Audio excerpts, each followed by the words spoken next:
अब मैं अनुरोध करूंगा, हमारे बीच में श्री राहुल नागपाल जी हैं जो श्रमजीवी पत्रकार हैं और इस मसाल को जलाने के लिए हमेशा खड़े रहते हुए एक नई मिसाल, क्रांति की, इनकलाब की मिसाल अपने हाथ में लेकर सारे ओड के बावजूद, सारी विपरीत परिस्थितियों के बावजूद इस लड़ाई को कायम रखे हुए हैं। श्री राहुल नागपाल जी से मेरा अनुरोध है कि वो आए, मंच उनके हवाले। आज बाबा साहब डॉक्टर बी.आर. अम्बेडकर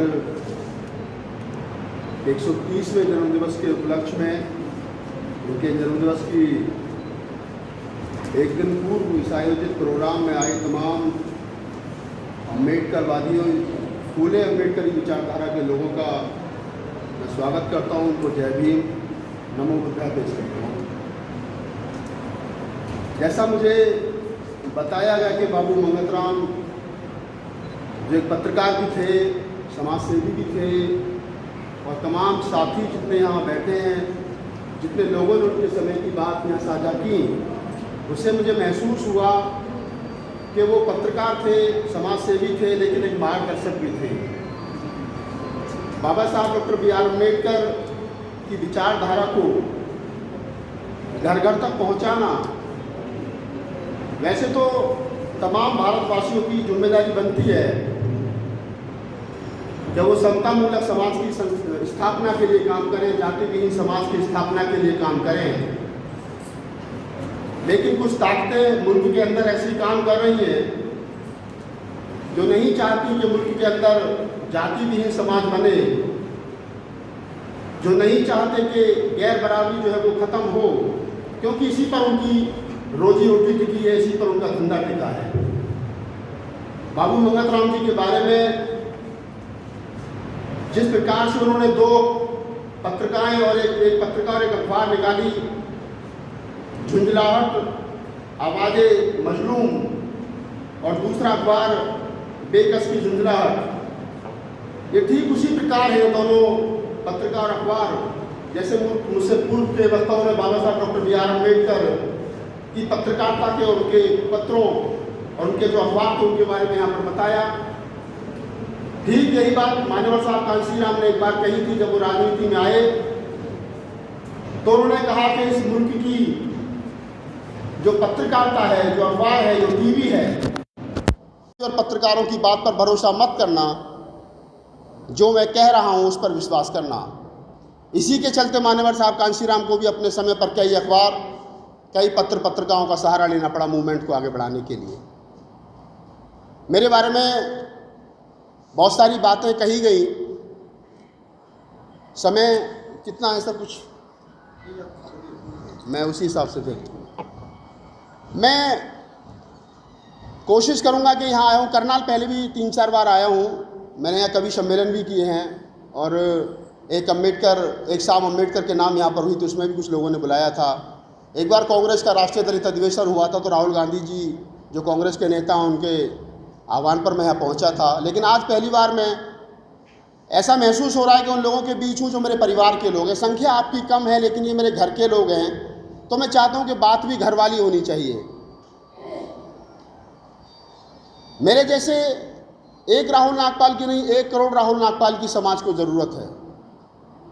मैं जो कर रहा हूँ, मैं भी चाहता तो आज तक की जी न्यूज़ की और अन्य तमाम मेन स्ट्रीम मीडिया की आईडी उठा करके, ट्राइबोर्ड उठा करके 1.5 लाख 2 लाख रुपए की सैलरी लेकर के कहीं ना कहीं कुछ कर लेता, काम करता, पैसा कमा लेता। मैं भी 100-200 करोड़ के पैकेज पे काम कर लेता। लेकिन जब मैं 97-98 के आसपास अमर उजाला में काम करता था, जब मुझे ये लगा कि नहीं, हम लोग यहाँ काम तो कर रहे हैं, लेकिन अगर सवर्ण समाज की बेटी का बलात्कार होता है तो फ्रंट पर खबर छपती है, और इस देश के मूल निवासी समाज SC ST OBC समाज की बेटी का बलात्कार होता है तो उसे कहीं 8वें-9वें पेज पर 2 पंक्तियाँ दी जाती हैं, 2 लाइनें दी जाती हैं, उसमें उसको समेट दिया जाता है। तो ये तो जाति के आधार पर मुल्क भर में पत्रकारिता हुई, जाति के आधार पर, जाति की सोच के आधार पर जो अखबारों में खबरें छपी, ये पीड़ा देती है। ये पीड़ा मुझे देती है, मेरे जैसे तमाम उन साथियों को देती है। हमारे बीच में समता आवाज़ टीवी चैनल के मेरे साथ दिल्ली से चल करके आए बड़े भाई मनोज अंतानी जी हैं, जो चीफ एडिटर हैं समता आवाज़ के। एक बार हाथ खड़ा करके बताएं लोगों को। हमारे लोगों की एक टीम है, मैं अकेला उसका एक छोटा सा पार्ट हूँ। तो हम लोगों ने कोशिश की कि नहीं, कुछ ऐसा किया जाए जिससे समाज में सही बातचीत, सही खबर जाए, और ख़ास तौर से जो हमारे समाज की बातें, हमारे समाज की खबर जो दबा दी जाती है, वो किस प्रकार से लोगों तक पहुँचे, ताकि मुल्क भर में या मुल्क के बाहर ये पता चल सके कि देश का जो SC/ST, भारत का जो SC/ST OBC माइनॉरिटी समाज है, उसके साथ हो क्या रहा है। मैं तो पेशे से कवि हूँ, पत्रकारिता तो मैंने 97-98 में करता था, कविता लिखने का जुनून था। पत्रकारिता में उस समय 1800 रुपये सैलरी मिलती थी, 2000 में, 99 में, और कविता लिखने के उस समय 165 रुपये मिलते थे, कहानी लिखने के 310 रुपये मिलते थे।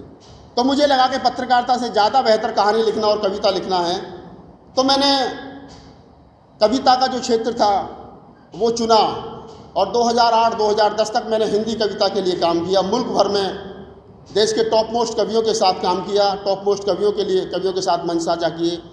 लेकिन जब वहाँ पर जातिवाद देखा, और जब मेरे मंच पर पहुँचने से पहले ये कहा जाता था कि राहुल नागपाल जो कवि है वो दलित समाज से आता है, जाट और चमार जाति से आता है, तो मुझे लगा कि जब जाति है जो जाति नहीं, तो फिर इस जाति को पहचान बनाया जाए और इसी जाति के आधार पर काम किया जाए।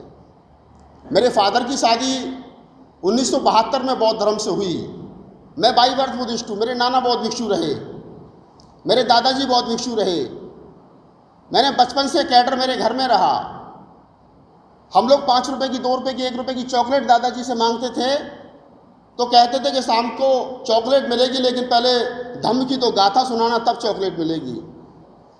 वो कहते थे कि बुद्ध वंदना सुनाना, तब आपको चॉकलेट मिलेगी। तो हम 1 रुपये की चॉकलेट के लालच में सब्बे सत्ता सुखी हंतु सब्बे हंतु चके बिनु याद करते, तो फिर उसे सुनाते थे। तो हम लोग वहाँ से निकल करके आए। जब देखा कि जाति जाएगी नहीं, जाति पीछा नहीं छोड़ती, हम लोग कितने भी बड़े हो जाएं, बाबा साहब डॉक्टर B.R. अम्बेडकर विश्व के सबसे चौथे, विश्व के जो टॉप मोस्ट 4 बुद्धिमान लोग थे, उनमें बाबा साहब डॉक्टर अम्बेडकर एक हैं, लेकिन फिर भी उनको दलित के नाम से, दलित नेता के नाम से जाना जाता है। बाबू जगजीवन राम एशिया के सबसे बड़े किसान थे, लेकिन फिर भी जाति की उनका पीछा नहीं छोड़ती। बहन कुमारी मायावती जी भारत के सबसे बड़े सूबे की 4-4 बार CM रही, फिर भी दलितों की नेता कहलाई जाती हैं। तो ये जो जाति है ये पीछा नहीं छोड़ती। तब मैंने सोचा कि जब जाति पीछा नहीं छोड़ती, तो फिर क्यों ना हम अपने समाज के लिए ही काम करें। तो मैंने 2010 के आसपास सैफई एक कवि सम्मेलन होता है काफ़ी बड़ा, उस कवि सम्मेलन में देश के टॉप मोस्ट कवियों के साथ मैं भी शामिल था, और वहाँ कुछ जातिवाद को लेकर के विवाद हुआ और मैं मंच का बहिष्कार करके चला आया। हमारे साथी हैं कुमार भाई, उन्होंने मुझसे कहा कि अब क्या करेगा। मैं कहा हिंदी के लिए कविता नहीं करूँगा। बोले अब क्या करेगा। मैं कुछ भी कर लूँगा, लेकिन कम से कम आपके लिए कविता हिंदी साहित्य के लिए नहीं लिखूँगा। सोचा कि बहुजन साहित्य के लिए लिखेंगे, बहुजन महापुरुषों पर लिखेंगे। यहाँ आए, धीरे धीरे पहचान बनाई। 2011-12 तक आकर के पहचान बनी। आप लोगों ने सोशल मीडिया पर बहुत प्यार दिया, 1 करोड़ से ज़्यादा फॉलोवर हुए। देश के बाहर कविता पढ़ने का, कविता सुनाने का मौका मिला। बाबा साहब की 125वीं जयंती पे देश के बाहर जाकर के भी कविताएं सुनाई। तमन्नाओं में तमन्ना भी एक और बाकी, जिसका जिक्र साहब कर रहे थे। मुल्क भर में और देश के बाहर बड़ी हिट हुई। ऐसा कोई मूवमेंट मुझसे नहीं बचा जिसके लिए मैंने गीत नहीं लिखे। मैंने बसपा के लिए गीत लिखे, समता सैनिक दल के लिए गीत लिखे, भीम आर्मी के लिए गीत लिखे, धम्म कारवां के लिए गीत लिखे। आप लोगों ने बहुत मोहब्बत दी। देश के 22 राज्यों में 1000 से ज़्यादा रात जाग करके बाबा साहब डॉक्टर अम्बेडकर और उनके मिशन पर कविताएं सुनाई। संसद भवन के प्रांगण में खड़े होकर के 10 बार प्रधानमंत्री और राष्ट्रपति को सामने बिठा करके कविताएं सुनाने का मुझे अवसर मिला, तो मैंने सुनाया समाज का दर्द। अब सवाल पत्रकारिता का आता है, क्योंकि आज मेरे घर में एक बड़ा कमरा है जिसमें बहुत सारी ट्रॉफियाँ हैं जो समाज के लोगों ने मुझे दी हैं, लेकिन वो कविता सुनाने के लिए दी हैं, कविता के लिए मिली हैं। आज बड़ी बात यह है कि जो सम्मान मुझे यहाँ मिल रहा है करनाल में, ये पत्रकारिता के लिए मिल रहा है, जो पहला सम्मान है। और ये मेरे जीवन में इसलिए महत्वपूर्ण है क्योंकि इस काम के लिए मुझे आज तक सम्मानित नहीं किया गया, जिस काम के लिए आज पहली बार बाबू मंगत राम जी का जो ट्रस्ट है, जो उनकी संस्था है, जो मुझे सम्मानित कर रही है। तो ये मैं पहले तो आप तमाम साथियों को धन्यवाद देता हूँ कि आपने मुझे इसके लिए चुना। आपने इस लायक समझा कि मेरी पत्रकारिता में शायद वो धार है कि इस देश के अंदर फूले अम्बेडकरी आंदोलन को धार दे सकती है, उसको आगे बढ़ा सकती है। तो मैं आपका धन्यवाद देता हूं कि आपने मुझे चुना इस काम के लिए। इसके साथ साथ मैं एक बात और यहाँ साझा आप लोगों के साथ कर लेता हूँ। अक्सर जब हम लोग कोरोना काल में लॉकडाउन में घर में थे तो मेरे जैसे बहुत सारे साथी थे जो घर से लिख रहे थे, सोशल मीडिया पर लिख रहे थे, देश विदेश में जो पत्रिकाएं छपती हैं उनके लिए हम लोग लिख रहे थे। उसके बाद में लॉकडाउन हटा तो हमारे पास प्रोग्राम नहीं थे, क्योंकि हम तो प्रोग्राम करते हैं तो खाते हैं, सीधी सी बात है। मैं देश का पहला दलित कवि हूँ जिसने दलित कविताओं से घर भी चलाया, सरकार को इनकम टैक्स भी दिया। आज से पहले, मुझसे पहले कोई मुल्क में ऐसा कवि नहीं हुआ दलित समाज में जिसने बाबा साहब पर रात को जाग कर के कविता सुनाई हो और दिन में सरकार से ये कहा हो लो इनकम टैक्स भी आपको दे रहा हूँ। तो मैंने ये काम किया। ये भी उन मनुवादियों के मुंह पर थप्पड़ था। मैंने कहा कि मैं, लोग कहते थे कि इस समाज में के पास पैसा नहीं है, मैं कहा पैसा बहुत है, मैं लोग भी इकट्ठे कर लूँगा और पैसा भी ले आऊँगा। मैंने दोनों काम किए यहाँ आकर के। यहाँ पर जब हम लोग घरों में बंद थे, काम नहीं था, प्रोग्राम नहीं थे, पूरा पिछला साल बिना प्रोग्राम के निकल गया। उससे पिछली बार 2018 में जब atrocity act, SC/ST atrocity act 1989 पर सुप्रीम कोर्ट के द्वारा कुठाराघात किया गया, मुल्क भर में 2 अप्रैल को भारत बंद हुआ जिसमें 13 बच्चे शहीद हो गए, उस बार भी प्रोग्राम नहीं रहे। तो सोचा कि अब करना क्या है। मैं दिल्ली में रहता हूँ, देश की राजधानी में रहता हूँ, अपने सबके खर्चे हैं, मेरे भी खर्चे हैं। तो पेट भरने के लिए, घर चलाने के लिए कुछ ना कुछ तो करना पड़ेगा ना। तो हमारे तमाम जो पत्रकार साथी थे, जो हमारे साथ पत्रकारिता पहले करते थे, मैं तो क्षेत्र छोड़ करके कवि सम्मेलनों में चला आया, उन्होंने कहा राहुल आप पत्रकार बहुत अच्छे हैं, आप पत्रकारिता कीजिए। तो बस फिर क्या था, चैनल खड़ा किया यूट्यूब पर, परमिशन ली यूट्यूब से और चैनल रजिस्टर्ड कराया।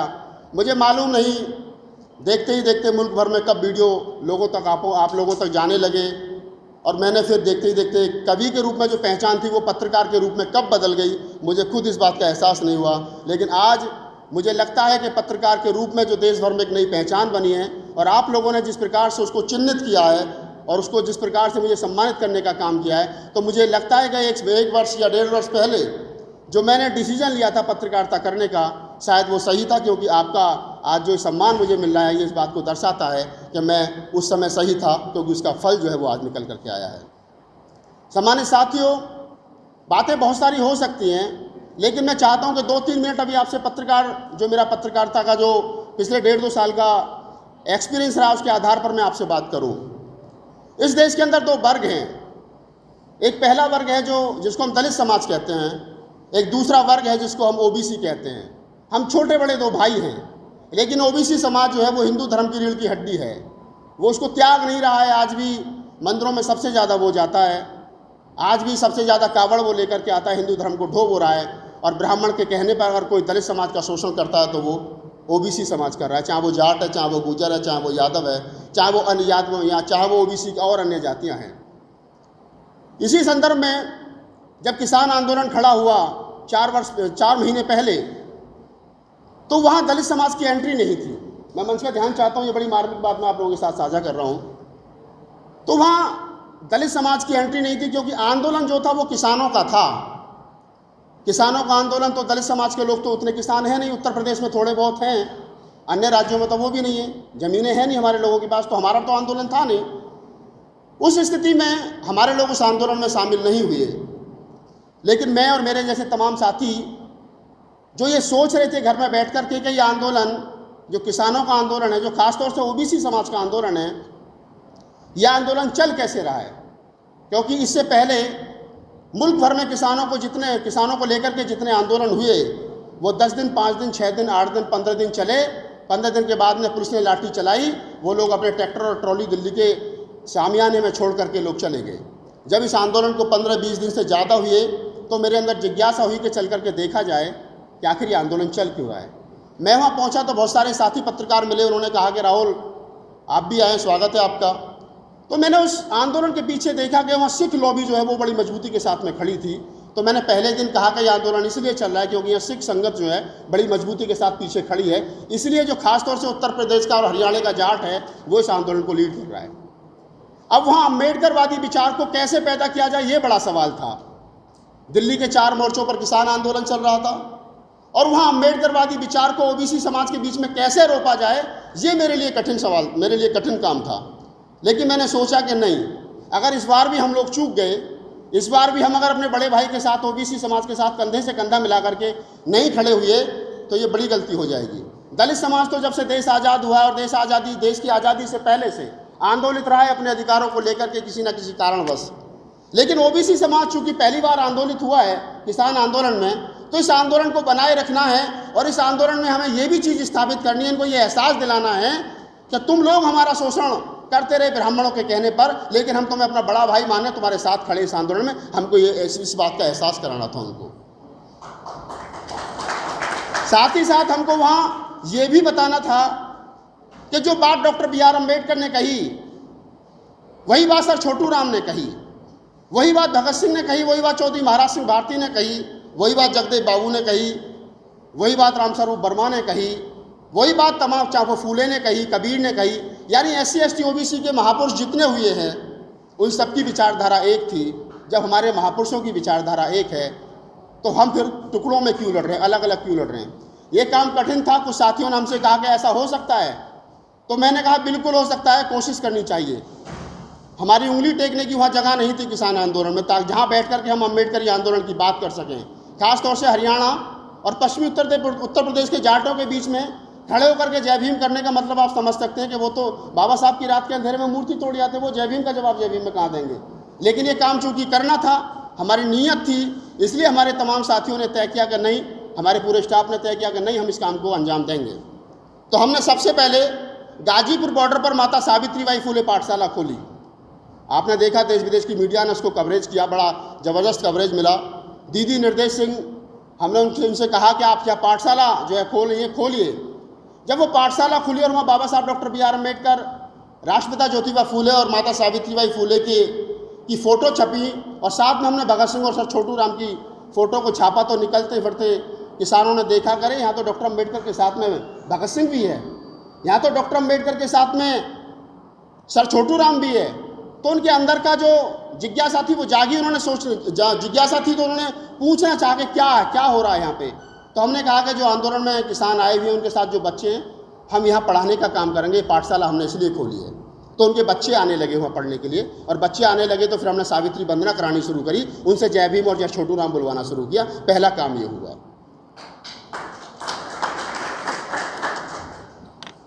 दूसरा काम ये हुआ कि हमने देश भर के बौद्ध भिक्षुओं से संपर्क किया। बनते सुमित्रतन ने वहाँ पर एक टेंट लगाया जिसमें लगभग 50-60 बौद्ध भिक्षु किसानों के आंदोलन में, जब तक किसान आंदोलन चलेगा तब तक उस आंदोलन के साथ रहेंगे, तो दूसरा मैसेज हमने देने का काम किया। और फिर तीसरे काम के रूप में हमारी वहाँ पत्रकारिता शुरू हुई, जिसमें हमने वहाँ पर तमाम जो OBC के किसान थे, चाहे वो पटेल थे, चाहे वो गुर्जर थे, चाहे वो यादव थे, खासतौर से जो जाट थे, उनमें बाबा साहब डॉक्टर बी.आर. अम्बेडकर और फूले की विचारधारा को हमने रोकने का काम किया।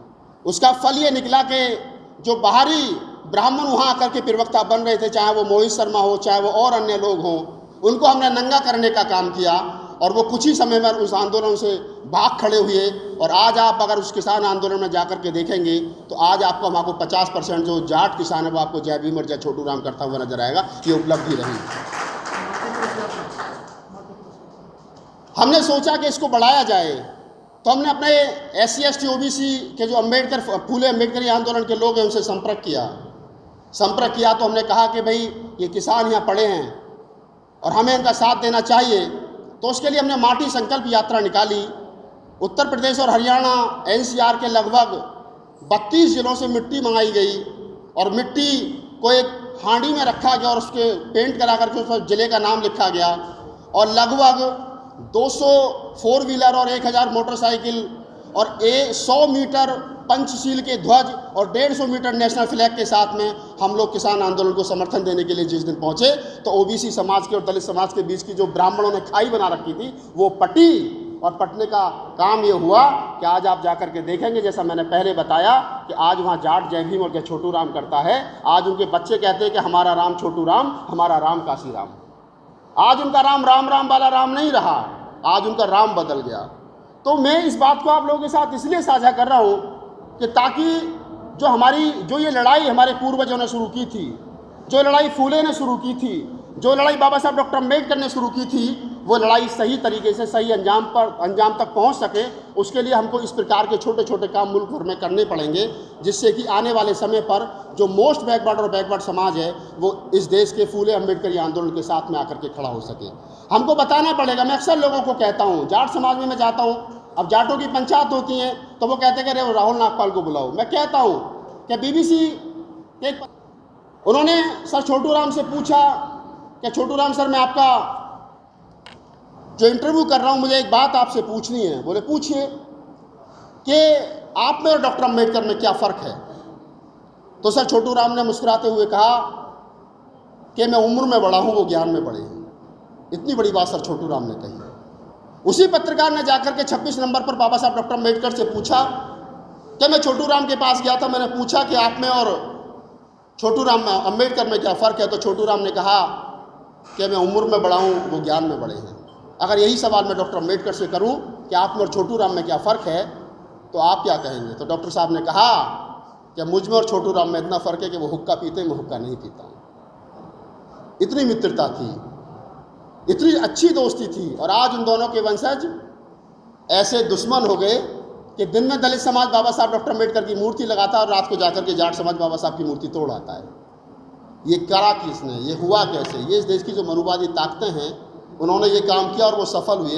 अभी हमारी और आपकी सबकी ड्यूटी बनती है कि हम इस खाई को पाटेंगे और एक दिन पटेगी। मुझे मालूम है ये काम इतना आसान नहीं है, ये काम एक दिन में नहीं होगा, लेकिन मुझे उम्मीद है, मुझे विश्वास है ये काम एक दिन ज़रूर होगा। और ये काम पहले भी हुआ है। ये काम फूले ने किया है, ये काम काशीराम ने किया है। काशीराम ने जब 6743 जातियों की बात की, जब बहुजन समाज बनाने की बात की, तो तब ये काम हुआ। और हुआ तो हम उत्तर प्रदेश के शासक बने, हुआ तो उस देश का बैकवर्ड हमारे उत्तर प्रदेश का बैकवर्ड हमारे साथ आया, तो हमने उत्तर प्रदेश में 4-4 बार सरकार बनाई। और जब उत्तर प्रदेश का बैकवर्ड हमारे साथ से चला गया तो हम सरकार नहीं बना पा रहे। तो ये तमाम बातें मैं आप लोगों के साथ सिर्फ इसलिए साझा कर रहा हूँ ताकि मूवमेंट, पत्रकारिता और जो बाबा साहब डॉक्टर B.R. अम्बेडकर फूले अम्बेडकरी आंदोलन है उसको बल मिल सके, उसको मजबूती मिल सके। पूर्व में बच्चों ने बहुत अच्छे गीत सुनाए। बेटे आपके लिए बहुत बहुत धन्यवाद। आप लगे रहिए और आप बिल्कुल कामयाब होंगे। कुछ एक फरमाइश है। अब ये बात तो सब आंदोलन की होगी, पत्रकारिता की हो गई और मेरे कवि जीवन की हो गई, मेरे पत्रकार जीवन की हो गई। कुछ एक फरमाइश साहब कर रहे थे कि मैं 1-2 कविता आपको छोटी छोटी सी सुना दूं, तो बस मैं 2-3-4 मिनट में 1-2 छोटी छोटी कविता आपको सुना देता हूं। और कोशिश रहेगी कि आपको, शायद कुछ लोगों ने टीवी पर मुझे देखा हो, सुना हो, अपने मोबाइल पर सुना हो, आज लाइव सुन लीजिए और मुझे भी अच्छा लगेगा। तमन्नाओं में तमन्ना ज़रूर सुनानी है। चलिए सर, बड़े साहब की फरमाइश है कि तमन्ना में इसमें स्टिकर लगा हुआ, टेप लगा हुआ है। एक मेरी बड़ी फेमस पोइट्री थी और मैं ना चाह कर कि मैं 3-3 घंटे के पैक प्रोग्राम देता हूँ मंच पे और मैं बहुत सारी कविताएं सुना दूँ, लेकिन फिर भी कहते हैं कि नहीं वो साहब तमन्नाओं में तमन्ना नहीं सुनाई। तो बस वो तमन्नाओं में तमन्ना 1-2 मुक्तक मुझे उसके याद है, मैं आपको निवेदित करता हूँ, सुने। सवाल ये खड़ा होता है कि मैंने जैसा बताया भूमिका में पहले वाली कविता के, बस वहीं से इस कविता को थोड़ा सा समझ लें कि बाबा साहब डॉक्टर अम्बेडकर को जब लंदन गोलमेज कॉन्फ्रेंस के लिए जाना था तो उनके बेटे राजरतन की मृत्यु उसके आसपास हुई थी। तो उनके बड़े भाई आनंद ने भागते हुए कहा कि भीमा तू कहाँ जा रहा है। तो बाबा साहब ने कहा कि मैं लंदन जा रहा हूँ। बोले कि अगर तेरे बेटे की मृत्यु हो गई है तो लंदन जा रहा है, इसका दाह संस्कार कौन करेगा। तो बाबा साहब ने आंखों में आंसू लेते हुए कहा कि इसका दाह संस्कार तुम कर देना, और अगर मैं लंदन नहीं गया तो गांधी एंड कंपनी देश के करोड़ों अछूतों सोचतों का सर्वहारा समाज का दाह संस्कार कर देगी। मैं एक बेटे के लिए इतने बेटों को नहीं मार सकता। तब बस वहाँ से इस कविता का जन्म हुआ। तो मुझे जितनी याद है मैं उतनी सुना देता हूँ आपको कि बाबा भीम के जीवन का ये कैसा फसाना है, कि बाबा भीम के जीवन का ये कैसा फसाना है, और घर में लाश बेटे की उन्हें लंदन को जाना है। और बड़ी बाबा साहब डॉक्टर अम्बेडकर ने 18 मार्च 1956 को आगरा में कहा था कि मैं इस कारवां को बड़े कष्ट और मुसीबतों से यहाँ तक लाया हूँ, अगर इसको आगे ना ले जा सको तो यहीं छोड़ देना, लेकिन किसी भी कीमत पर ये पीछे नहीं जाना चाहिए। लेकिन हम लोग इसको पीछे कर रहे हैं, आगे नहीं ले जा रहे। तब कहता हूँ कि बाबा भीम के जीवन का ये कैसा फसाना है, और घर में लाश बेटे की उन्हें लंदन को जाना है, और बड़ी मुश्किल से आया है यहाँ तक कारवा यारो, इसे जाने ना दो पीछे, इसे आगे ले जाना है, इसे जाने ना दो पीछे, इसे आगे ले जाना है। और एक मुक्तक सुने सी कविता का कि बाबा भीम की कलम से ये कमाल हो गया। मैं कहता हूँ अक्सर साथियों से, अक्सर लोगों से कहता हूँ कि इस देश के अंदर हम में से तो बदबू आती थी, हमारी परछाई में से बदबू आती थी लोगों को। बाबा साहब डॉक्टर अम्बेडकर ऐसा इंतजाम कर गए कि जिन लोगों में से बदबू आती थी ना, आज उन लोगों के पैर धोकर के पीने को लोग तैयार हैं, है कि ना। जब प्रधानी का चुनाव होता तो कोई चौधरी आता तुम्हारे घर हाथ जोड़ने के वोट हमें देना, आता है ना। एमपी के में आता है, एमएलए के में आता है, निगम पार्षद के में आता है, और बीच में अगर कोई मर जाए तो फिर भी कोई ना कोई आता है उपचुनाव में। तो ये बाबा साहब की कृपा है। इस देश के कुछ लोग चाहते थे, चंड चालाक लोग, कि वोट डालने का अधिकार उन लोगों को होना चाहिए जिनके पास या तो 25 बीघे ज़मीन हो या फिर इनकम टैक्स देते हो। लेकिन बाबा साहब ने कहा नहीं, इस देश के हर आदमी को वोट डालने का अधिकार होगा जिसकी उम्र 20 साल होगी। बाद में 18 साल कर दी गई। तो तब कहता हूँ कि बाबा भीम की कलम से ये कमाल हो गया, और यहाँ राजा था जो कल तक वही कंगाल हो गया। पहले कहते थे ये बड़े बड़े सेठ, बड़े बड़े धन्ना सेठ कि कौन पैदा हुआ है कि राजकुमार पैदा हुए हैं, कौन पैदा हुआ है कि साहब राजकुमार पैदा हुए, राजकुमारी पैदा हुई है। आज तो यहाँ भी वोटर पैदा होते हैं और वहाँ भी वोटर पैदा होते हैं। ऐसे ही नसबंदी बाबा साहब डॉक्टर अम्बेडकर ने रानी की को की कि 26 जनवरी 1950 के बाद ना कोई राजा ना कोई राजकुमार पैदा हुआ। तब मैं कहता हूँ कि बाबा भीम की कलम से ये कमाल हो गया, और यहाँ राजा था जो कल तक वही कंगाल हो गया, और नहीं जन्मेंगे अब राजा यहाँ रानी की कोख से, कि राहुल वोट का तेरी उन्हें मलाल हो गया, कि राहुल वोट का तेरी उन्हें मलाल हो गया। और इस कविता का एक मुक्तक जो सबसे ज़्यादा फेमस हुआ और उस 4 लाइनों ने मेरी पहचान विश्व पटल पे बनाई, वो 4 पंक्तियाँ निवेदित करता हूँ। एक बार मैं अपने तमाम साथी कवि मित्रों के साथ में रीवा से हम लोग सफ़र कर रहे थे। रीवा में कवि सम्मेलन था, तो हमारे मित्र हैं कुमार साहब, उन्होंने मुझसे कहा कि राहुल नागपाल, इस देश के अंदर बाबा साहब के नाम से कॉलेज हैं, रोड हैं, यूनिवर्सिटी हैं, सबसे ज़्यादा स्टेचू बाबा साहब डॉक्टर अम्बेडकर की हैं। आप लोग क्या चाहते हो? रट लगा रखिए बाबा साहब, क्या तमन्ना है तुम लोगों की और क्या चाहिए? तो बस मैंने कहा भाई पंडित जी बात तो तेरी ठीक है, लेकिन जवाब भी ऐसा ही दूंगा जो इससे बढ़िया हो। तो ये जवाब था मेरा, और मुझे खुद मालूम नहीं था कि मैंने लिखा तो इतना फेमस हो जाएगा, लोगों की कॉलर ट्यून बना। और इसको मैं बड़े मजे की बात बता दूं कि जो भारत की क्षेत्रीय भाषा हैं, लगभग 13 क्षेत्रीय भाषाओं में इस 4 लाइनों को लोगों ने अपनी अपनी भाषा में गाया। हरियाणवी में गाया, पंजाबी में गाया, गुरमुखी में गाया, और जो बिहार की भाषा उसमें हर आदमी ने, मराठी में लोगों ने गाया। तो बस वो 4 पंक्ति आपको निवेदित करता हूँ कि क्या तमन्ना है बाबा साहब के बच्चों की। कि तमन्नाओं में तमन्ना अभी एक और बाकी है। क्या तमन्ना बाकी है? कि तमन्नाओं में तमन्ना अभी एक और बाकी है, ये फोटो भीम की नोटों पे अभी आनी बाकी है। मैं संसद भवन के प्रांगण में जब ये पहली बार कविता, मैंने मोदी जी की नई नई सरकार बनी थी, तो मुझे इनवाइट किया गया पार्लियामेंट में बाबा साहब की जयंती पर कविता सुनाने के लिए। तो थावरचंद गहलोत मिनिस्टर हैं, सामाजिक न्याय अधिकारिता मंत्रालय उनके पास है, उनका एक उन्हीं के मंत्रालय के अंदर एक डॉक्टर अम्बेडकर प्रतिष्ठान आता है जो प्रोग्राम कराता है। तो उन्होंने मुझे इन्वाइट किया, बोले आपको आना है। तो मैं तो गया वहाँ पे प्रोग्राम देने के लिए। तो मैंने तो अपनी भाषा बोलनी थी, सरकार की तो बोलनी नहीं थी। जब मैंने सुनाना शुरू किया तो माननीय थावरचंद गहलोत जी मेरी पीठ थपथपाने लगे, कहने लगे यार राहुल कविता बहुत अच्छी है तुम्हारी, रामविलास पासवान वगैरह तमाम लोग बैठे थे कि लेकिन मेरी कविता आपके बच्चे बहुत पसंद करते हैं, मेरे बच्चे बहुत पसंद करते हैं। मैं कहा आप भी पसंद करते हो, झूठ क्यों बोल रहे हो, मोदी जी की वजह से सब पसंद करते हैं बाबा साहब की कविता, कौन पसंद नहीं करता। उन्होंने कहा कि यार अब तो देखो बाबा साहब की नोटों पे फोटो तो नहीं आ सकती। मैं क्यों नहीं आ सकती? बोले वो 2000 के नोट तक तो महात्मा गांधी बुक है। अरे मैं क्या छोटी सी बात कर दी आप लोगों ने, 2000 का छोटा नोट है। महात्मा गांधी सिंपल 10वीं और LLB थे, बाबा साहब के पास इतनी सारी डिग्रियां थी, विश्व के सबसे बड़े बुद्धिमान थे। बड़ा नोट 5000 का लाओ, बाबा साहब की बड़ी सी फोटो छापो, तब बात बनेगी। एक बार मैं आपके हिसार में प्रोग्राम कर रहा था, रात को हमारा प्रोग्राम चल रहा था, मेरा 2 घंटे का पैक प्रोग्राम था। मैं कभी समय पूरा एकल काव्य पाठ पढ़ के नीचे लोग इकट्ठे हो गए सेल्फी वगैरह लेने लगे। तो आपके हरियाणा का सिंगर है परवीन वर्सी, शायद नाम कुछ लोगों ने सुना हो उसका। तो वो मुझसे आकर के कहने लगा, भाई साहब मैं आपसे बड़ा नाराज़ हूँ। मैंने कहा यार अब तक तो दूसरे नाराज़ रहते थे, अब तुम भी नाराज़ हो, बताओ क्या नाराज़गी का कारण।